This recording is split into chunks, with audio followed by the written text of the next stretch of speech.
Good morning friends. तो मिठी आज सकाळू सकाळू भुवनेश्वर कहीं जाऊँगी रेडी है आउ क्या आने को जाऊँगी तो वीडियो लास्ट जाए देखूँ प्लीज वीडियो कंटिन्यू करंतु।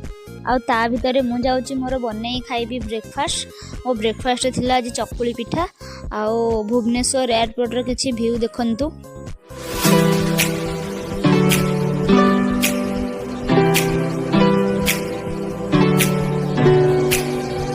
तो एते टाइम वेट कला पर आसिकी पहुँची गले माने तो राति 10 बाजिलानी।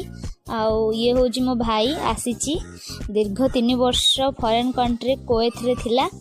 आउ ता पाद छुईला पर ता रिएक्शन देखंतु। तू सेही वीडियो करिया पई पाद छुई रहल काहे छु।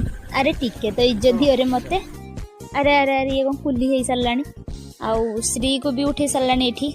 ओ भाई आउ मिठी रे एठी शॉपिंग जेहेतु एते दिन पर मो भाई आसी तो से समस्त में सब किछि धरिक आसी ग्रोसरी टू आरंभ करिकी घरर प्रतिटी मेंबर को पाई शर्ट पैंट लुगा पट्टा और मिठी निजे जाइथिला बोली डायरेक्ट जुडियो स्मार्ट बाजार भुवनेश्वर रो उठे घर धरी पळिसछि।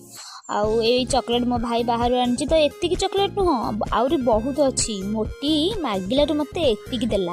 राति 10टा प्लस हलानी ट्यांगुली के 2टा को पी सारे। आउ मो रागिलू सकाल सकाल मो पाई मैगी बन दौर जमी मैगी खाइनी तो मो मैगी को कोकोनट वाटर एंजॉय